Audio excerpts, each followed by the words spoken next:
welcome. My name is Bobby Marleb, and together with Adina Jacobs are the co-founders of Mentor Walks. Before we get going today on today's fantastic conversation about taming the imposter, I'd like to start by acknowledging the First Nations people of the lands across the whole of Australia and acknowledge their enduring connection to country, knowledge and stories, and to pay my respects to their elders past, present and emerging. I am in Sydney, in the pouring rain, I might add, and where the owners are the Gadigal people of the Eora Nation. Adina and I started Mentor Walks to make mentoring accessible to women everywhere, to help them get clarity and to help them build their networks. Our events operate around the country, both virtually and in person, in every state except Darwin, and all the dates are on our website. So if any of you are yet to experience a Mentor Walks walking event or national virtual event firsthand, we encourage you to go to our site and register for one. I also want to acknowledge the support of the Iconic, who are our partners in this conversation series and one of our partners in Sydney. It is with their support that we're able to bring you these free conversations every month. The Iconic Conversation series started in 2020 when COVID hit us all, and it was a way for us and our mentors to help women who were facing all sorts of different issues. Our very first conversation way back then was about fear of losing your job by the wonderful Lindsay Edwards. Since then, our mentors have continued to give their time and share their experience and expertise around areas of concern and interest to you, our mentees. This is our 19th conversation series, and all previous sessions are up on the Mentor Walks YouTube page, as will this one be. So if you want to re-watch it or share it, please spread the word. So today's topic clearly has resonance with so many. We would have been overwhelmed by the amount of interest in the topic, taming the imposter. And it was with absolute delight that I'm here to introduce Karina Keisler. Karina has more than 20 years experience in managing reputations and recoveries for some of Australia's well-known brands. They include Cricket Australia, NBN Co, Vodafone and Telstra. She now runs her own business, offering counsel to executives and boards on all matters of reputation, and is interim executive at the Australian Golf. Karina is a non-executive director, has a Masters of Communication, and I think you will very, very much enjoy and learn from what she presents to us today. The way the format will run today is Karina will present. We encourage you to put your questions in the chat, and at the end of her presentation, I'll be bringing some of your questions to her for her comments and insights. So without further ado, Karina, over to you. Thanks, Bobby. I'd say that's a very humbling introduction, but I've got to kick that imposter to the curb. So I'm just going to say thank you.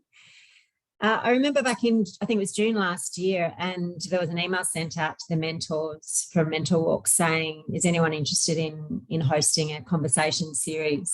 We'd love to hear from you, any topics that you think will resonate with our audience. And at the time, I was a year into my new business, and it had been a pretty turbulent year. It was, you know, I was in Melbourne, we were in lockdown again. Still, I'm not sure, I can't remember. I had left an in-house job after a 20+ year career in in-house roles, and I had started my own business. And the questions that were running through my head were, am I ready for this? Am I up to the task? You know, are people going to want my advice? Am I going to make enough money to feed the kids? What am I doing? What am I doing? Is this madness? And yet here I was a year on, and business was going well. I'd had a range of clients and still going well today. And but I was just really mindful of where I'd come from and all of those fears that I'd put myself through. Probably, you know, I'd taken on uncertainty of consulting at a time of great uncertainty. So you can reason it out and understand where, and that's kind of what today's conversation is about. It's something that also every time I do a Mentor Walks, which I love doing, it's often, you know, the crux of the issue that is brought to my attention. It comes down to how we feel about ourselves. And and our levels of confidence and esteem at any given time. So, more irony, fast forward to today, it was March when Soph reached out again and said, are you ready for your series? We're looking at 6th of April. And I immediately went, oh, who am I to give this talk? I'm not sure I suffer imposter syndrome or just self-doubt. So it was kind of ironic again that I was here thinking, who am I to share my knowledge on this stuff? So then I thought, I was running through the presentation, I agreed to it. And I undertook, I'm going to share my screen. Sorry, I need to do that. I started to do an exercise that I'd encourage you all to do, assuming that if you're on this call, it's because you have at one point or another felt the effects of imposter syndrome. The exercise was around, how do I prove my credentials to you? And then I thought, well, Bobby's going to introduce me, so I don't want to bore you with the same information. So I started to write down, and I'm just trying to get control of the slides. There we go. I started to write down all of my informal titles, all of the things that cover off what I do today. Wife, parent, sister, I'll let you read through, business owner, executive counsellor, potter, painter, reader, writer, traveller, fur fosterer. I fostered 16 kittens through COVID. And didn't kill any of them. So all of these are the things that I do today. And it's a pretty cool list when I think about it. You know, if this is all the things that I'm achieving today, I'm doing okay, regardless of the paycheck or the formal title. This is me. 3 things about this list. I'm not a psychologist. That's really important because any of the information I'm giving you is my caveat right now. 2, I've had a really good career. I've had a great career. I've had amazing experiences, met wonderful people. I have 2 beautiful daughters, an amazing husband. I travel. I get to do the stuff I want to do. I don't want for much. And number 3, I still have doubts.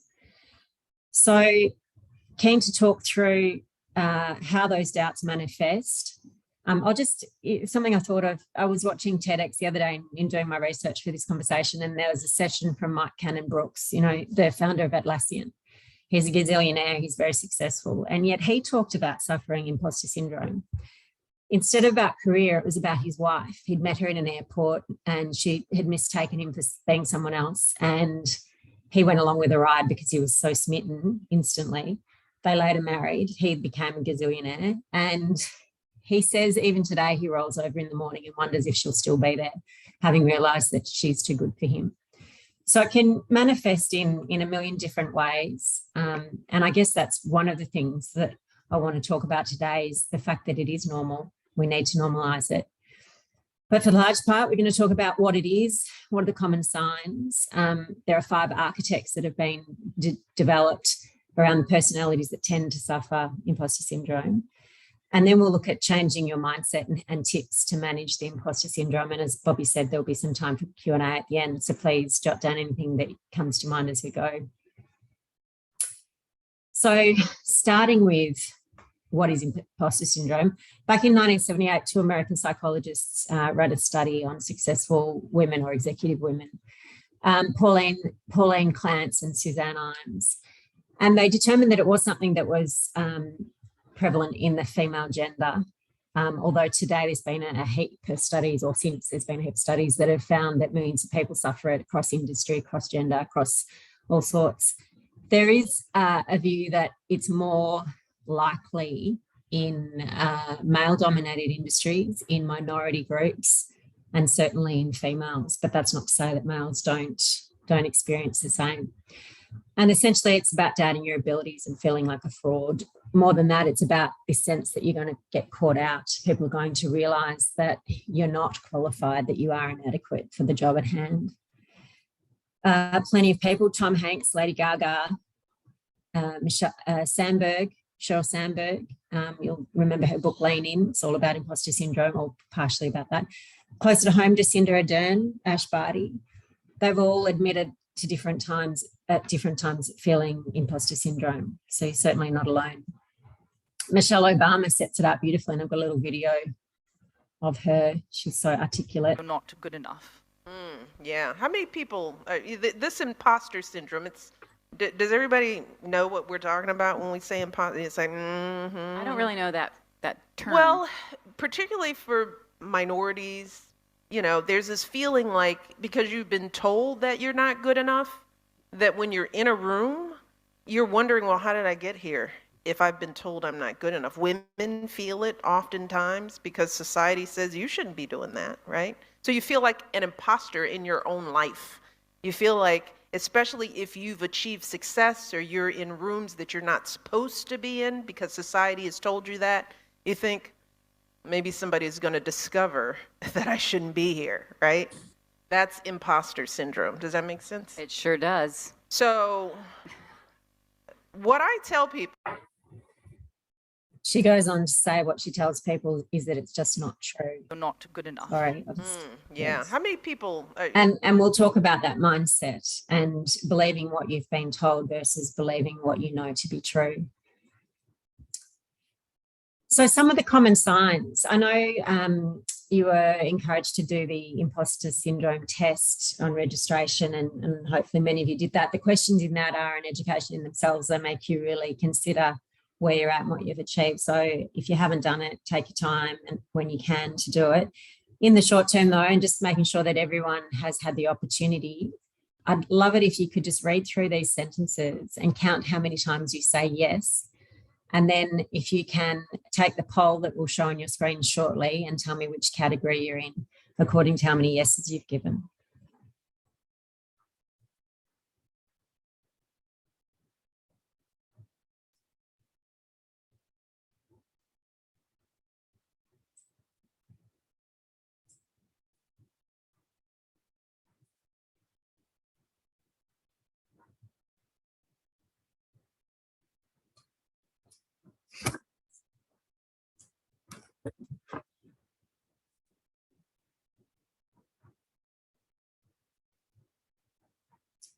Okay, it's a good spread there.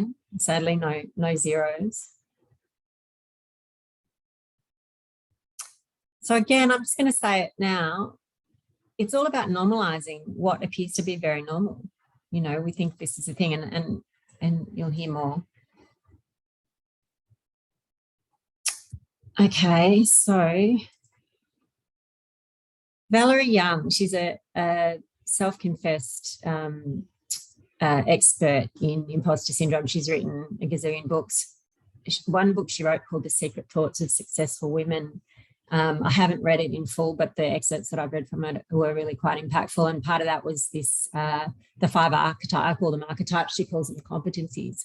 But they're different personalities that tend to lean towards imposter syndrome. And I'm going to go through each of them, and then later we'll talk about ways in which each of them can combat the imposter according to which one you connect with. You might connect with more than one. It's not unusual. I can see myself in all of them, but you'll probably have a stronger leaning to one more than the others. And at the end of this, I'll ask you again to do a poll to tell me which one you are, just so we can get a view of the audience. So first up is the perfectionist. I'm showing my age here with photos from Rydell High, but the perfectionist sets super high goals.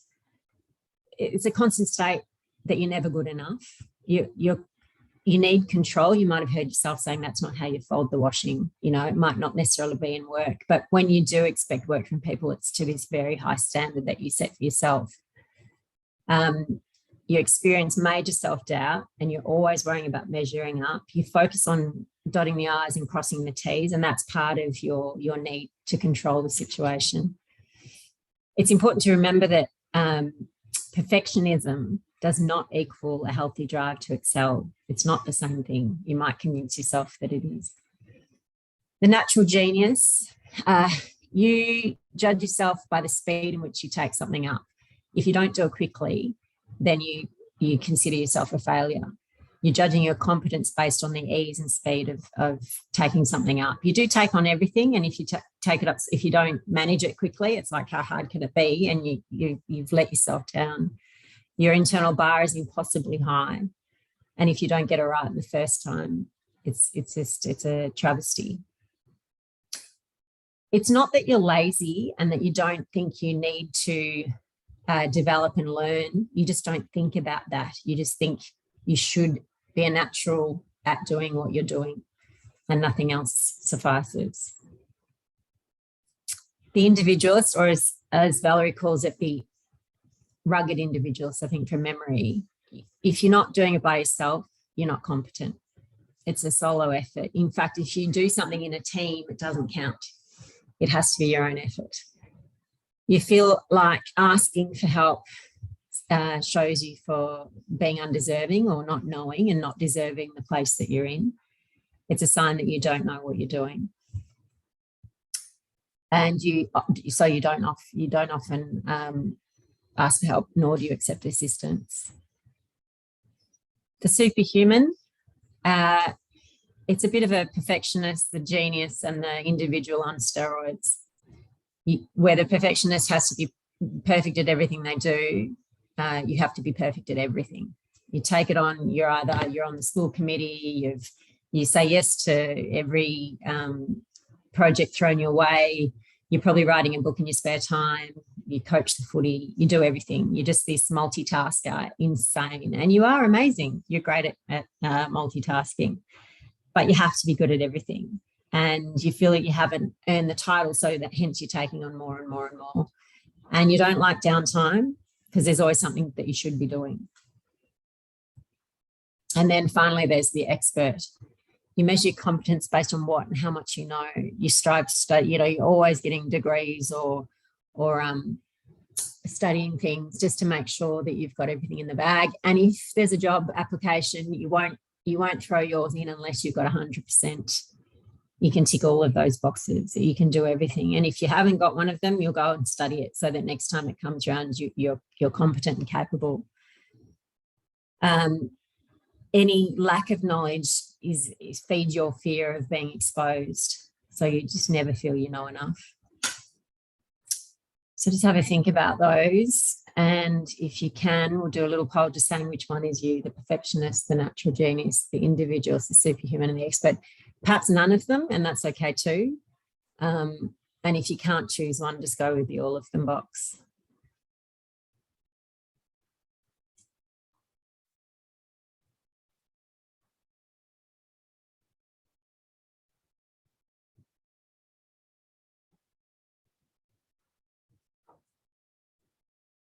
Quite a few perfectionists in the audience and superhumans. Very cool.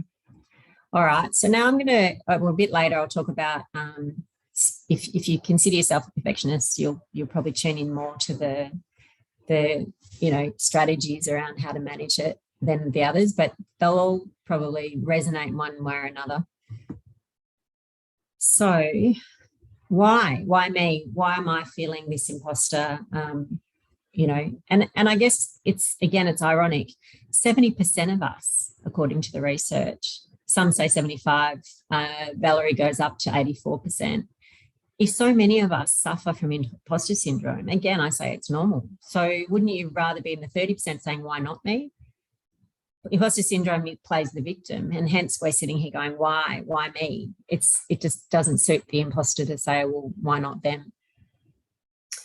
The thing about it is that you determine your standard. All through your life, you're developing notions of, or adopting notions of what means success, what's achievement, where do the accolades come from, what actually matters to you in terms of determining your success. And your view of achievement perpetuates the imposter. So it really is in your hands as to what you believe to mean success and achievement. Think about what Michelle Obama said. If you want to listen to what people tell you and believe in what they say versus what you know, enter imposter.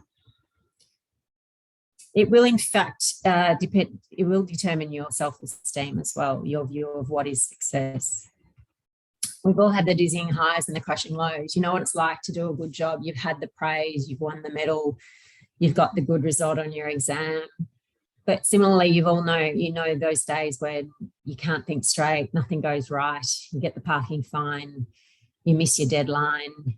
When you hand it in, it's not quite good. Your boss makes a comment. It's the crushing lows. The dizzying highs are at an extreme. So when you've experienced them, it's a bit like going from business class to economy. it's a bit of a anticlimax after the fact. And you're always pushing for that high, which just amplifies that feeling of imposter syndrome. The question I have is, how much weight do you put on your career achievements in terms of determining what your self-esteem is? If we think of self-esteem as a global view of your measure of your self-worth, in all of the things that make up your self-worth, how you feel about yourself, how much weight do you put on career achievements? I have yet to come across anyone who has felt imposter syndrome when emptying the dishwasher or walking their dog. So perhaps it is on us to rebalance how we feel about what role career plays and what role titles play and what role those so-called achievements play in how we feel about ourselves. I do remember when I was, and that's the other thing I was thinking, the stages of career. So I think it depends to where you're at in your career. I know when I was going on maternity leave, having my crisis of confidence about, you know, what if the person who steps into the role is better than me? What if they don't want me back? What if I can't then afford to feed the children? Oh my God, nappies are so expensive. I must buy nappies. And here I was with it, literally a wall of nappies in the kids' room, because I stockpiled for fear of losing my job to someone who's better at it than me. So that's imposter syndrome manifesting in a really severe way that saw us ending up with so many nappies. I had to have a second child. Literally, there's 108 nappies in a box, right? And I had one every week. We'd go shopping and I'd buy one every week of my pregnancy. For 37 weeks. Count that as a lot of nappies. Interestingly, later stage of career, like today, I feel quite confident where I am. I know what I'm good at. I know what I'm not. I know my limitations. I can be choosy. I can be fussy about the jobs I take. So it really is around how you feel about yourself and where you put career and career achievements in your list of what matters. Let's look at the definition of imposter for a minute. Someone who attempts to deceive by using an assumed name or identity, devious disguise, fake, copy, pretender, fraud. These are the words. Some recent famous examples. If you haven't read Bad Blood, do. It's a great book. Elizabeth Holmes was busted, I think, $700 million she stole from investors in her company that was fraudulent. It was made up. It wasn't able to deliver what she was promising. She is facing up to 20 years in jail. Great story from a macabre kind of position. Similarly, Anna Delvey, Sorokin, if you haven't watched Inventing Anna, another great one to watch. And it is essentially about a girl who conned people out of money, lived the life of Riley, beautiful clothes, beautiful dinners, extravagant holidays. She was penniless, but she rode on this wave of being a German heiress and convinced everyone, and she just finished her 4 years in jail and is facing extradition. So think about the word imposter. It has criminal connotations. Then we look at the word syndrome. Medical signs and symptoms correlating with each other, disease, disorder. I think of female hysteria of the 1800s. That was a syndrome. Why do we need another label? Especially one that applies guilt to what is a very normal human emotion. Interestingly, imposter syndrome is not classified, I'm not sure if I mentioned this before, it's not classified as a psychological disorder. It is an emotion, or is seen as an emotion. So again, we're giving ourselves this medical terminology that's negative and guilt-ridden when it comes to what I believe to be a normal emotion. Then there's this notion of getting caught out. This is an interesting one, and a lot of reading on this. On one hand, you're saying you're incapable and you're not up to the task, and am I going to get caught out? On the other, you're saying, oh my God, I fooled everyone. I'm not up to the task, but they think I am. So I'm kind of thinking, are you incapable or are you really arrogant? And when you think of it like that, you kind of go, well, no wonder I'm conflicted. No wonder I'm having these feelings of conflict. So we really need to reset our mindsets. Fear is a natural human instinct. We fear funerals, we fear death, we fear public speaking, we fear the unknown, and we fear humiliation. Fear manifests as self-doubt in this instance. It is entirely normal. The opportunity is to lean in. Don't run from it. Lean into, rather than leaning into the fear, lean into the excitement. Don't fight the imposter. Understand what's driving it. Know your achievements. Only you can know your achievements, and be brave. Courage that you're enough. And courage, as we know, is a muscle. You need to develop it. We build it in increments.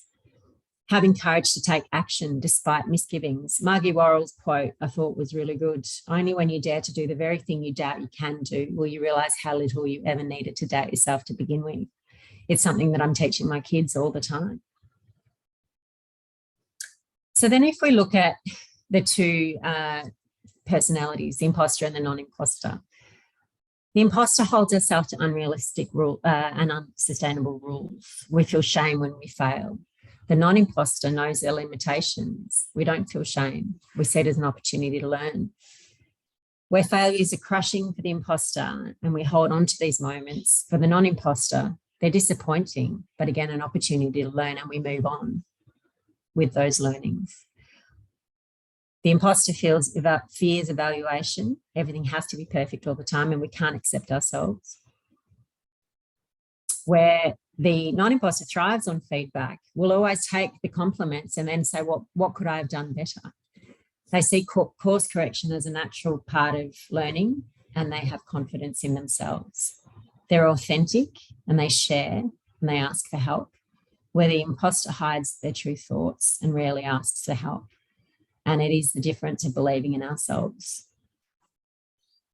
So keeping all of that in mind, when I go through the 5 archetypes, try and apply this different way of thinking to how you move about life.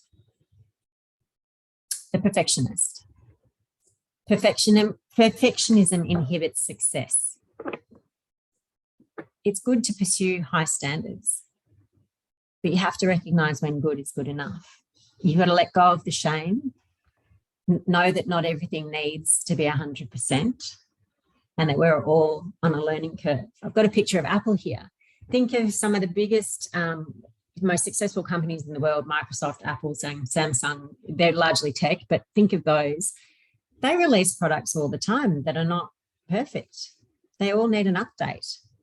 And yet that's okay. And we pay gazillions for them. We pay lots of money for them. We're happy to fork out $1,000 for a handset that isn't perfect. I know you're not a handset, but think about that. Be like Apple. Non-perfectionism is a good thing. And if it's not for yourself, do it for your team. I've got to say this. If you're a perfectionist, you're a pain in the ass to work for or with. You expect the same standards of your team as you do for yourself. And that can be really painful and unfair. The natural genius, again, showing my age with Karate Kid with shots. Desire for mastery is a good thing, but you got to recognize the time and effort required. Effort trumps ability. Think of the Karate Kid, wax on, wax off. He couldn't have won that final without doing all of the practice that he put in, and Mr. Miyagi knew that. Your work doesn't have to be groundbreaking to be good.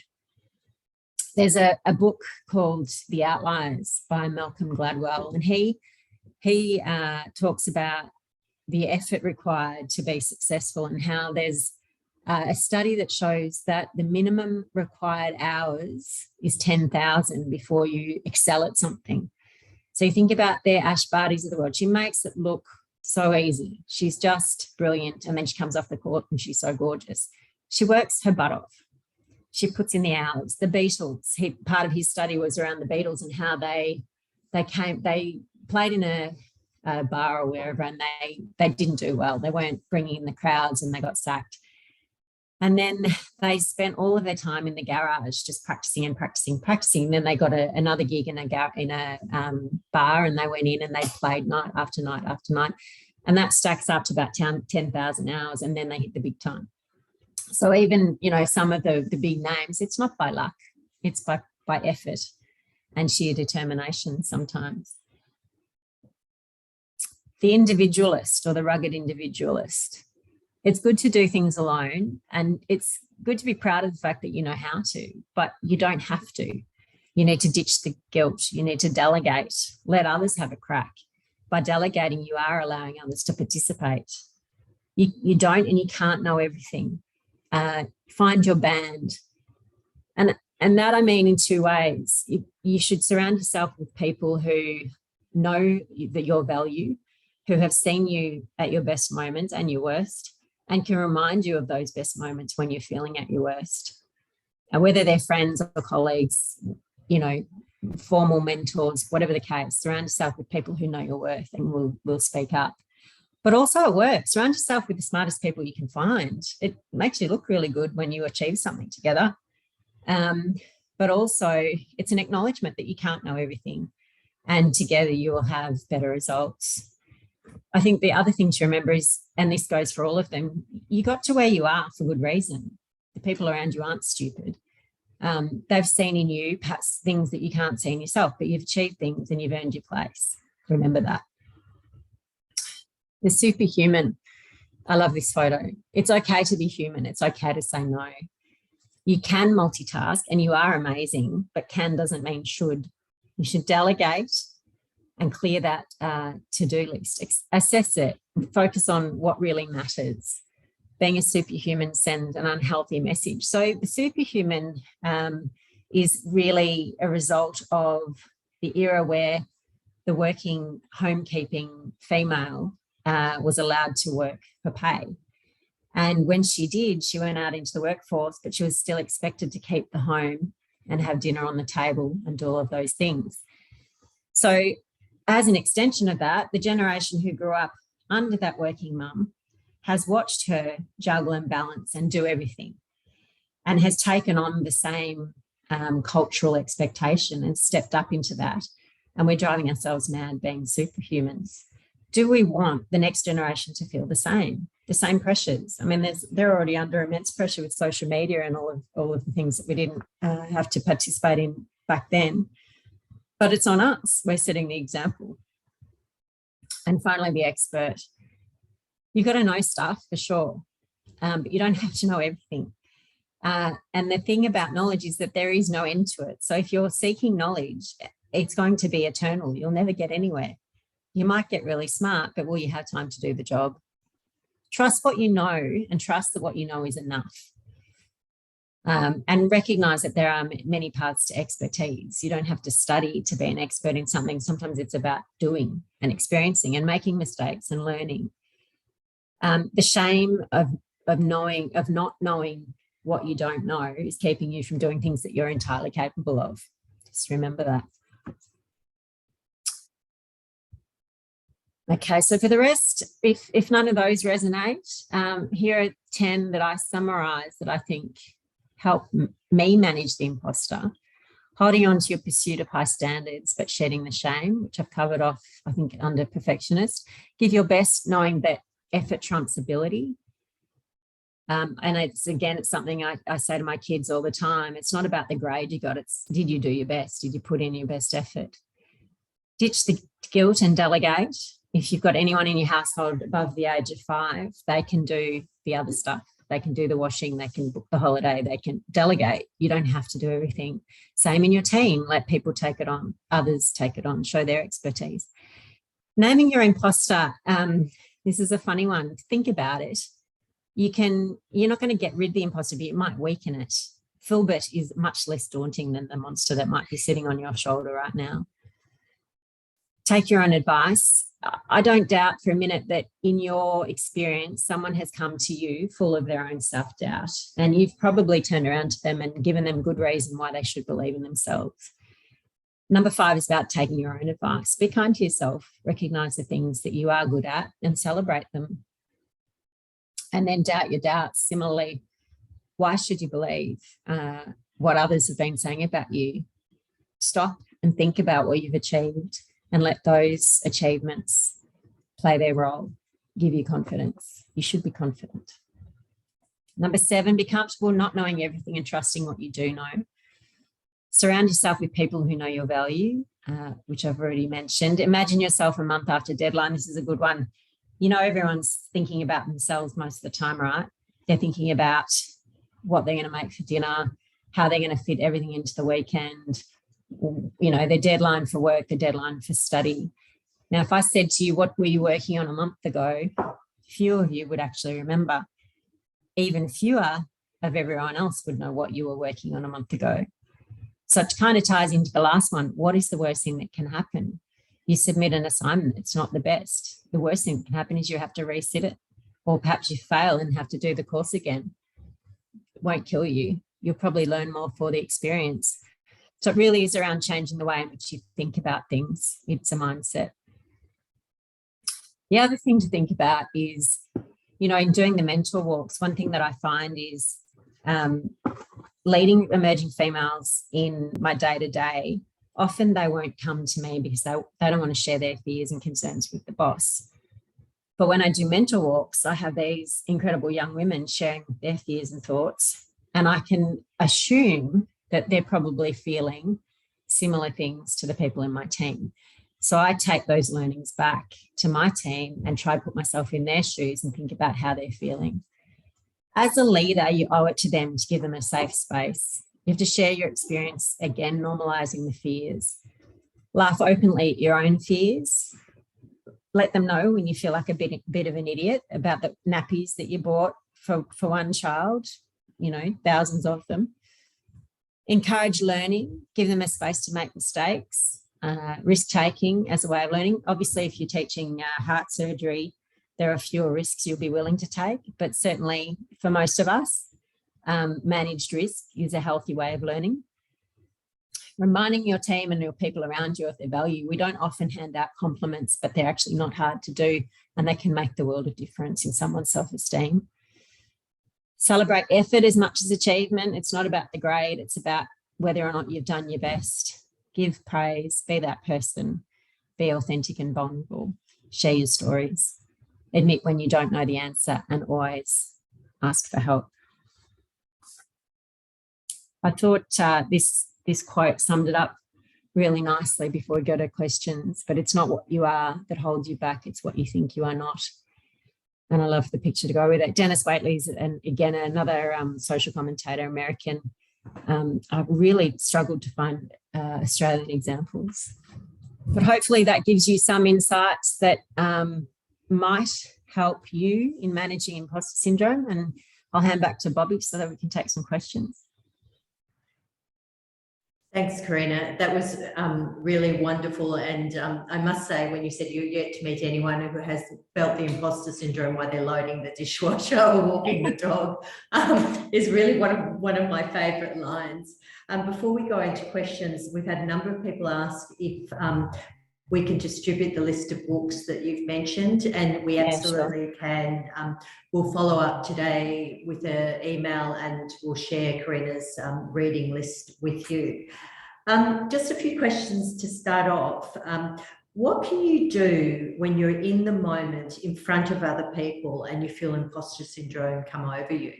Yeah, it's a good question, Bobby. I think you need to know the signs because it can cause anxiety. It is a form of anxiety. It's not recognised, as I said, but it is a form of anxiety. And you need to know what works for you in terms of calming.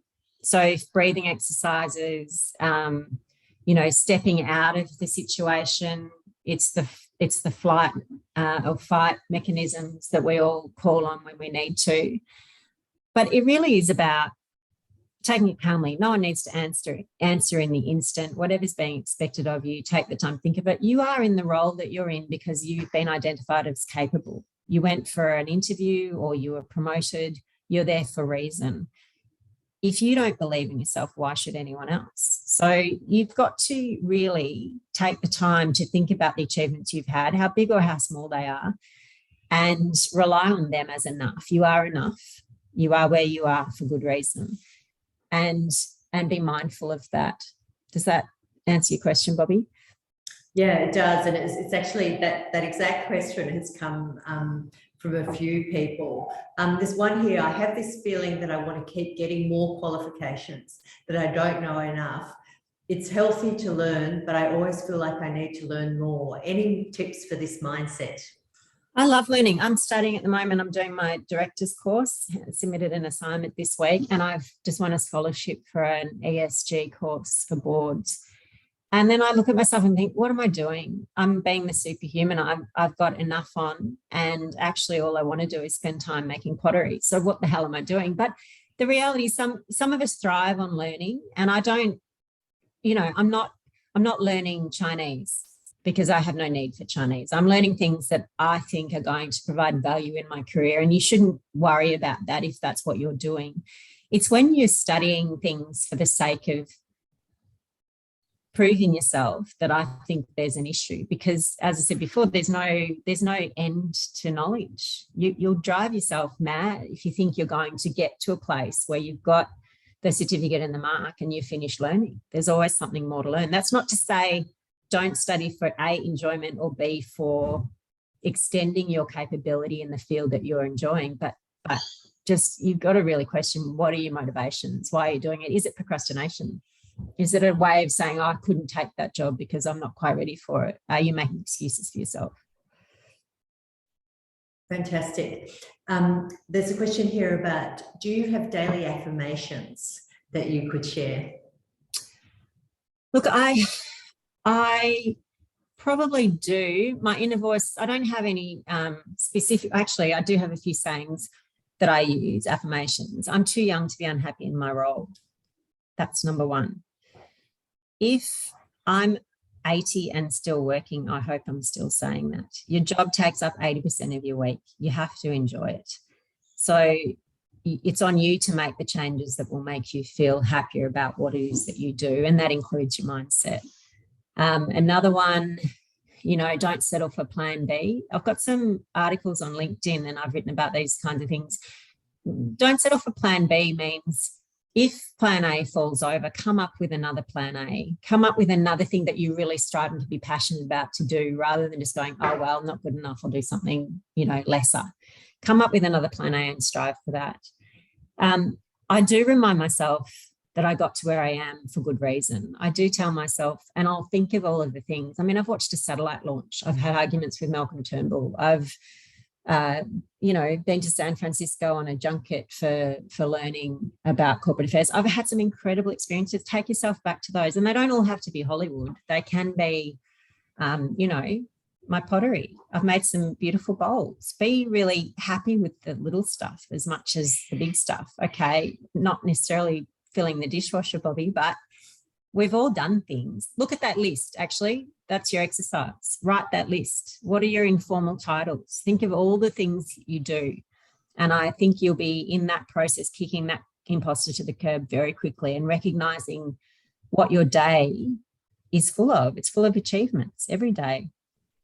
When we discussed this to prepare for this talk, Karina and I discussed one woman I know who on her phone, she keeps a list of all the compliments she's had, the things she's been told she's good at, the things she knows she's good at. And before she goes into any meeting where she thinks she might need her extra boost of confidence, she reads it. And that's another aspect to that list you mentioned. There's an interesting notion in the chat function about, do you think that toxic work cultures contribute to imposter syndrome or are responsible for them? Yeah, and it is about what Michelle Obama talked about, which is you're told what you're capable of. And for women in particular, there's an expectation, and this is very generic, very general, but there's a view that women have to prove themselves, whereas men are assumed to know what they're doing. So men walk in and have the freedom to do what they do because it's assumed that they know what they're doing, and no one questions or puts that shroud of doubt around them. Whereas for women, it's a common situation where we're not quite sure if they're up to it for the task. I mean, imagine putting a woman into the role of CFO or CEO or C whatever. Unless they're in a typically traditionally female role, there's a question that, are they going to be as good as the bloke we could have hired? So there's this culture that exists around questioning our ability before we've even had the opportunity, and we have to prove ourselves rather than just do what we do and time will show. I think And that's why I included the slide on what you can do to help others, because it's on us. Whether you have the mantle of leader or not, everyone has the opportunity to lead. And if you can make people around you feel safe and free to make mistakes and not to feel perfect all the time and not to feel that they have to tick every box. You know, I say to people who are looking at a job, if it's not a little bit scary, it's not worth doing. And it's not scary if you can tick every box, to be frank. So, yeah, there is absolutely a cultural piece there, whether you're thinking of the generation who went from homekeeper to working mother or working woman, or you're thinking about the woman who's standing into a traditionally male role and being questioned for her capability. Job applications. What can you do to shift your mindset that you don't have to tick all those boxes or be perfect? Have you got any techniques? It's the scary factor. Any job that you're going for that isn't a little bit scary is not worth going for, because I tell you, you'll do it in a couple of weeks, you'll do it with your eyes shut and you'll be looking for your next. If you're in it, well, that I'm speaking from my own perspective. I get bored. I want to be challenged. I don't want a job. And maybe there'll come a time where I do want a job where I can shut my eyes and do it without thought because other things are more important in my life. But as I said before, if your job is 80% of your life, you want it to be stimulating and something that you look forward to getting up and going to. So if it's not scary, it's got to have something about it. You're going to learn, you're going to be stimulated, you're going to find out and discover more about yourself and your capability. It needs to have that little scary edge. Okay. What does that mean then for the notion fake it till you make it? Look, it's a good question, Bobby. I've thought about this. And the reality is, I think there are times where you do have to fake it till you make it. Something I have told myself, no one in the room knows better than you do what you know, right? So you're standing in the room and people are making judgments of you, but there's an assumption that if you're in the role that you're in, you must know something. So you're considered the expert. How expert would be the question mark, but you're considered the expert. You're clearly wearing the title, the uniform, whatever it is. So if you don't know what I don't know, you might be convinced easily that I know everything. And it is a bit about just have confidence. What you know is enough. You can wing it to a point. You can talk with, I mean, if I wouldn't feel this confident standing up talking about heart surgery, but in terms of what I know and the reason I'm in front of you, like I was invited the other day to speak at a finance marketing summit, and I'm thinking about it. I'm dreadful with numbers. Finance is not my strength. The board papers, I have to really spend a lot of time on to get my head around, and I'll do it and I can do it, but I don't love it. Would I consider doing a finance marketing conversation? Yes, because I'll bring a different perspective, a perspective that no one else in the room is probably thinking of because they're all finance people and I'm coming from a background of technology and sport. So faking it till you make it isn't necessarily, is it really faking it, or is it taking the knowledge that you do know and leaning on those strengths to get through some of the weaknesses in the request or in the moment? Yeah, and I think partly it's about being uncomfortable and just accepting that being uncomfortable is actually a good thing to do. If you're not uncomfortable, you're probably not learning. Yeah. I'm interested in the line of thought you had about determining success and how you arrive at definitions of success. Yeah.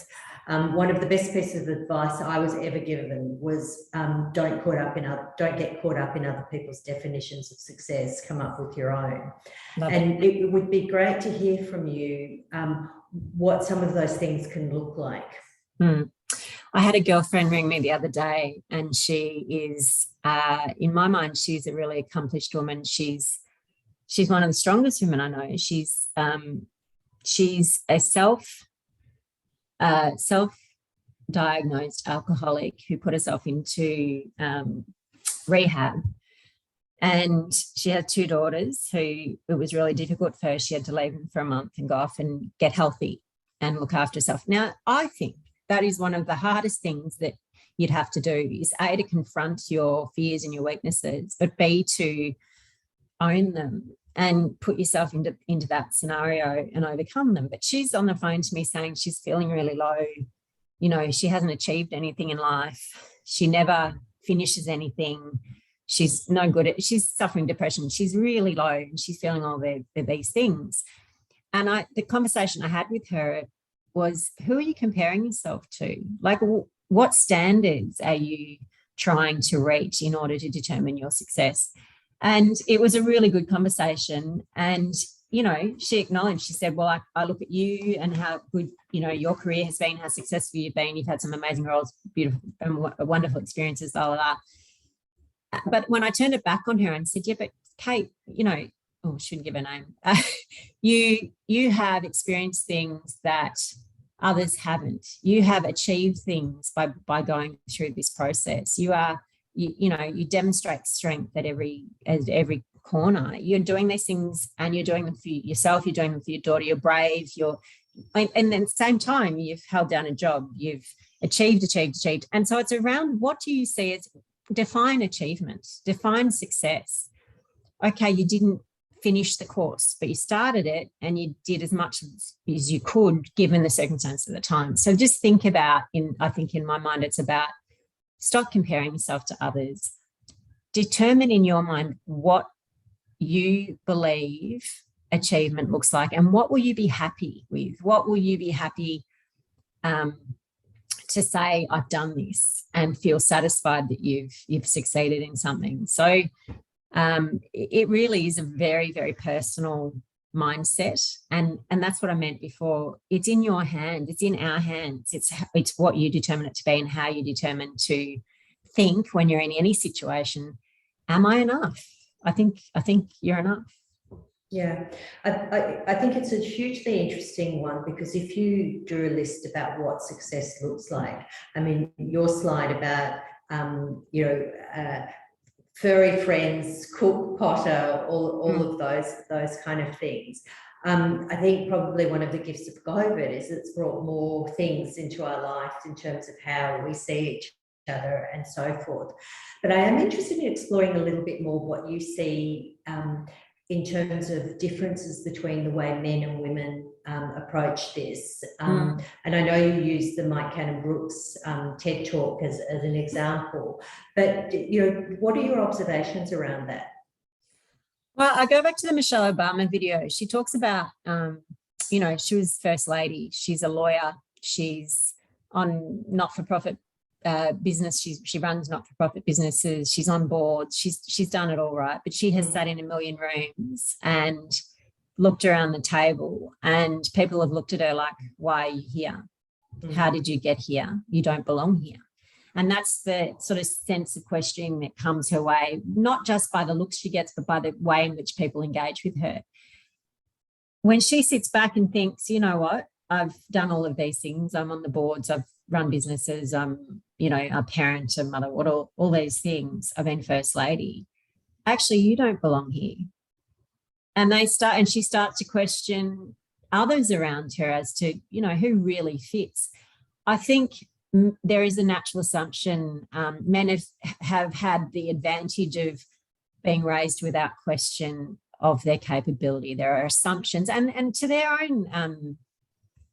own disadvantage sometimes. There are assumptions that they can play sport well, they can build towers, they can climb shit, and they can do stuff. There are assumptions around them, and some of those would really struggle because those assumptions aren't necessarily true. But typically they are given a freedom to explore on the assumption that they know what they're doing. Women, however, because we're new to the workforce and we're, these roles aren't traditional, we're not usually in leadership, it's only a recent thing, and the question is she up for it? Can she do it? So I have found, though, over the years in talking to people, and it's one of the things I love about mentor walks, if it's about making someone feel confident in themselves, it's not a hard task. And I really enjoyed doing it because I think it's really easy to identify things that people should be confident about without even knowing them well. But I have had conversations with men during, in their careers, and they suffer it too. It's self-doubt. We all do. I think it's way more than 70%. If you haven't doubted yourself, I think you're either suffering the Kruger-Dunning effect, or you're you're just, it's a whole other issue and perhaps one for a conversation another day, Bobby. But I just think women are more prone to it because we're in environments where there's an assumption that you might not be able to do what you've been asked to do because you're female. And apparently, even more so for women of colour, minority groups, because again, they haven't been given the same advantage of opportunity in an environment where they feel safe to make those mistakes. So they feel they have to constantly be proving themselves. So it's quite understandable. Another question about teams. You gave us a fantastic list of tips about, how to identify and what to do about it. But if you're managing teams and people, what signs do you look for, that someone might be experiencing self-doubt and imposter syndrome? Well, it's like, any conversation you have with your mates, when people are doubting themselves, when you can see more in them than they can see in themselves. And I think I've been really fortunate. I've had some incredible leaders who have done exactly that. They've seen in me what I can't yet see, and they've drawn it out of me by pushing and pushing and pushing until I do, and then I succeed, and then I go, oh my God, I am capable, and I feel better and better. And they're the dizzying highs and the crushing lows that I talked about. But if I guess as a leader, it's your responsibility, A, to provide a safe environment, B, to push your people to know that they have that room to try things. And even if they don't get it right or succeed, that they should feel safe to have a crack. And most times, it's the whole notion of stretch goals. Anyone who's done balanced scorecards or, set out strategies and your goals for the 90 days or whatever term, you set a goal, but then you set a stretch goal. And if you can do that for your team, you're doing them a favor. You're acknowledging that, yes, there's something that I believe that you can achieve. There's something that I think you could also achieve if you push yourself even further. So giving them those parameters and guidance to want to push, because they know that if they do and they don't make it, it'll be okay. Fantastic. So I think we've reached the end because we're committed to finishing on time today.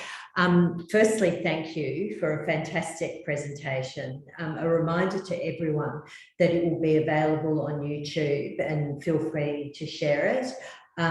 Also to let you know that we have a national virtual mentor walks coming up on the 27th of July. That's our next one, but we also have them in every state that you'll find on our website. The next conversation series in a month's time is about unstuck yourself, the power of play and improvisation. That will be quite a different one. We will be following up today's presentation with an email, and we will list the books that Karina has talked about. So we very much thank you for attending today. Thank you for all your thanks to Karina in the chat that I can see coming in now. And a massive thank you to you, Karina, for sharing not only your personal experiences and how you see the world, but it takes a lot of work to put together a presentation like today, and we really appreciate it. So go well, everyone. Put that self-doubt to bed. Hopefully take on board some of the techniques that Karina's shared with us today. And thanks very much for attending.